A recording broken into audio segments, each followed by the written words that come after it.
Dengarkan suara ini. Bukan hanya suara saya, tetapi mungkin juga bisikan dari dalam jiwa Anda sendiri yang merindukan ketenangan di tengah pusaran dunia. Jika suara ini berbicara pada sesuatu di dalam diri Anda, jika ia menyentuh sebuah akar kebenaran, maka biarkanlah ia tumbuh. Tunjukkan bahwa perjalanan ini berarti dengan memberikan suka pada video ini dan berlanggananlah pada saluran ini agar kita dapat terus menjelajahi kedalaman jiwa manusia bersama-sama.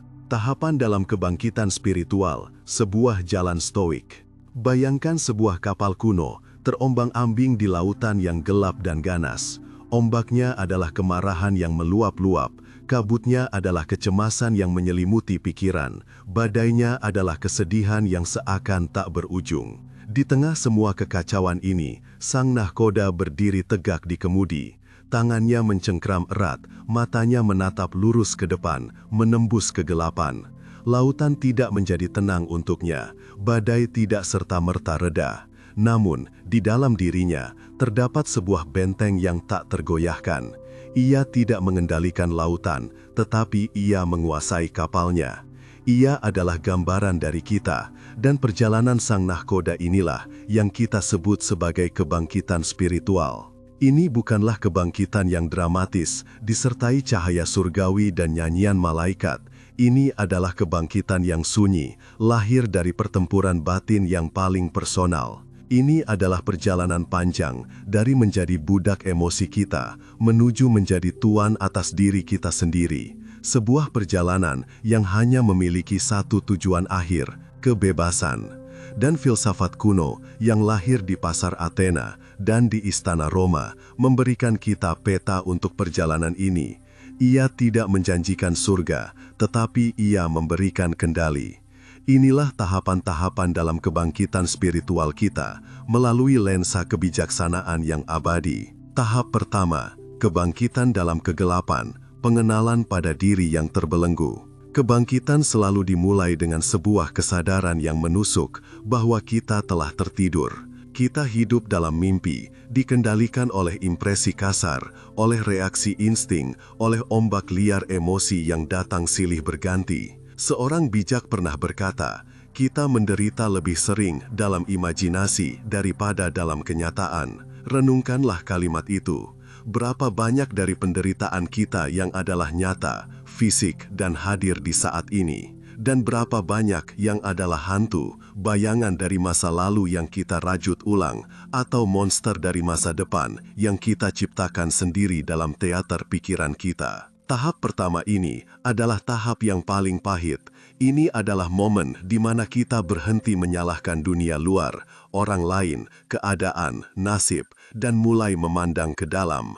Kita melihat rantai yang membelenggu pergelangan tangan batin kita. Rantai itu bernama hasrat akan apa yang tidak kita miliki dan ketakutan kehilangan apa yang kita miliki. Kita adalah budak dari pendapat orang lain, dari obsesi pada kenikmatan, dari penghindaran terhadap rasa sakit. Di sini, di kegelapan inilah, kita menyadari bahwa musuh sebenarnya bukan orang yang menghina kita, bukan kegagalan yang menimpa kita, tetapi reaksi batin kita terhadap semua hal itu. Inilah fondasinya. Kita tidak bisa mengendalikan peristiwa, tetapi kita bisa mengendalikan interpretasi dan reaksi kita terhadap peristiwa tersebut. Ini adalah kebenaran yang membebaskan sekaligus menakutkan. Membebaskan karena kekuatan akhirnya kembali kepada kita, menakutkan karena tanggung jawab penuh kini berada di pundak kita. Tahap kedua, memasang kemudi, disiplin persepsi. Setelah menyadari belenggu, kita tidak langsung menjadi bebas, itu adalah khayalan. Kita harus mempelajari cara menggunakan kunci. Dan kuncinya terletak pada celah sempit antara sebuah peristiwa dan reaksi kita. Celah itu mungkin hanya sedetik, tetapi di sanalah seluruh kebebasan kita berada. Inilah yang disebut disiplin persepsi. Bayangkan sebuah penghinaan datang kepada Anda. Sebelum kebangkitan, reaksinya langsung, amarah yang menyala, darah yang mendidih, kata-kata balas menyakiti yang sudah menganga di ujung lidah. Tetapi sang stoik yang sedang bangun dalam celah yang sempit itu berhenti. Ia menarik nafas. Ia bertanya pada dirinya sendiri, apakah penghinaan ini merugikan karakter saya? Apakah itu membuat saya menjadi lebih buruk, lebih tidak adil, atau lebih pengecut? Jawabannya hampir selalu tidak.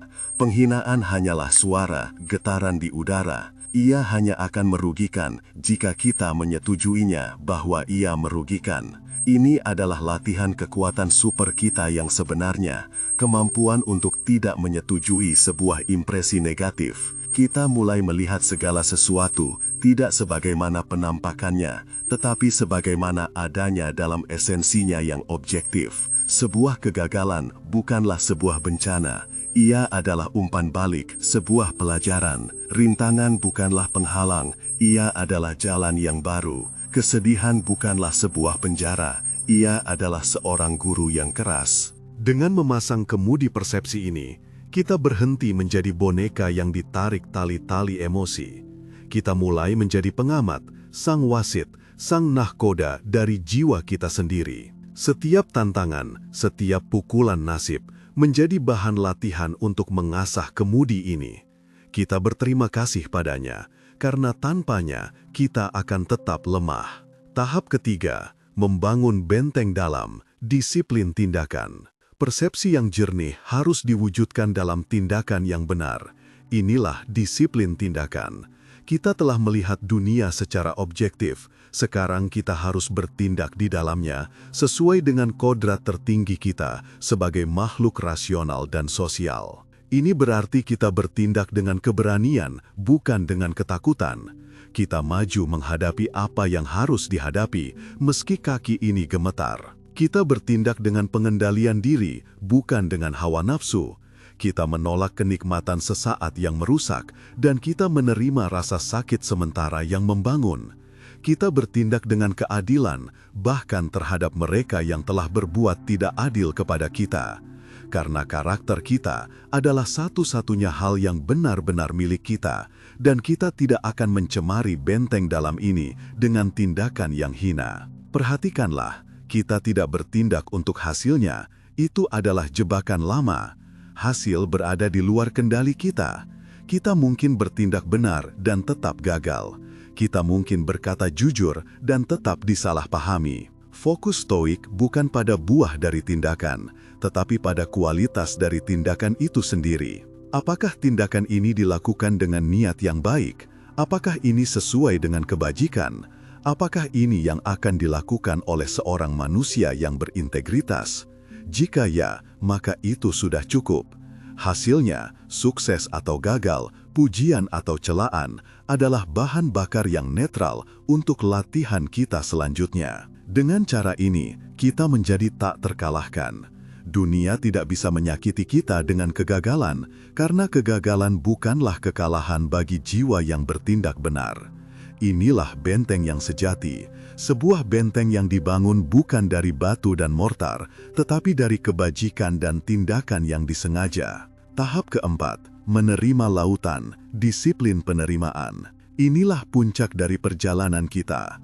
Setelah kita menguasai persepsi dan mengarahkan tindakan, yang tersisa adalah menyelaraskan diri dengan alam semesta itu sendiri. Stoik menyebutnya amor fati, cinta akan takdir. Ini bukan kepasifan, ini bukan ketundukan yang lemah. Ini adalah penerimaan yang penuh kekuatan dan kesadaran. Lihatlah sang nahkoda kita sekali lagi. Ia tidak berharap lautan menjadi tenang. Ia tidak mengutuk angin dan ombak. Ia menerima mereka sepenuhnya, sebagai bagian dari realitas perjalanannya. Ia bahkan mencintainya, karena tanpa tantangan itu, ia tidak akan pernah bisa membuktikan keahliannya, kekuatannya, ketahanannya sebagai seorang nahkoda. Demikian pula dengan kita. Amor fati adalah berkata, apapun yang terjadi padaku, baik atau buruk dalam penilaian umum, adalah untuk kebaikanku. Ia adalah bahan yang diperlukan untuk pertumbuhanku. Penyakit, kesedihan, kehilangan, pengkhianatan, semua ini adalah ombak dan badai di lautan hidup. Jiwa yang bangkit secara spiritual tidak lagi melawan kenyataan ini. Ia membuka lengannya dan menerima semuanya. Ia berkata, Ini yang telah ditentukan oleh alam semesta untukku saat ini. Aku akan mengambilnya dan aku akan mengubahnya menjadi pelajaran, menjadi kekuatan, menjadi bagian dari legenda ketangguhanku. Dalam penerimaan total ini, tidak ada lagi yang bisa diambil dari kita. Kita telah berdamai dengan dunia. Kekacauan eksternal tidak lagi berarti karena kita telah menemukan ketertiban yang sempurna di dalam diri kita sendiri. Kita telah menjadi satu dengan Logos, dengan akal universal yang mengatur segala sesuatu. Inilah kebebasan sejati, kebebasan dari perlawanan terhadap apa yang tidak dapat diubah. Penutup, perjalanan yang tak pernah berakhir. Kebangkitan spiritual ini bukan sebuah destinasi yang kita capai suatu hari nanti dengan sebuah sertifikat. Ia adalah sebuah arah, sebuah orientasi hidup yang terus-menerus. Setiap hari adalah latihan baru, setiap tantangan adalah kesempatan baru untuk mengasah persepsi, memperkuat tindakan, dan memperdalam penerimaan. Kita akan jatuh, kita akan tersulut oleh amarah, kita akan diliputi kecemasan. Itu manusiawi, tetapi perbedaannya adalah kita tidak akan tinggal di sana. Kita akan bangkit, membersihkan debu dari pundak kita, dan kembali ke kemudi. Karena kita tahu jalan ini sekarang, kita telah merasakan kekuatan dari benteng dalam itu. Kita telah melihat secercah kebebasan yang tidak dapat dirampas oleh dunia manapun. Jadi, mari kita berlayar terus, wahai saudara seperjalanan. Lautan mungkin tetap gelap dan ganas, tapi lihatlah, di dalam diri kita masing-masing telah dinyalakan sebuah lentera yang tidak akan padam. Lentera kebijaksanaan, lentera dari sebuah jiwa yang telah bangkit dan yang kini bahwa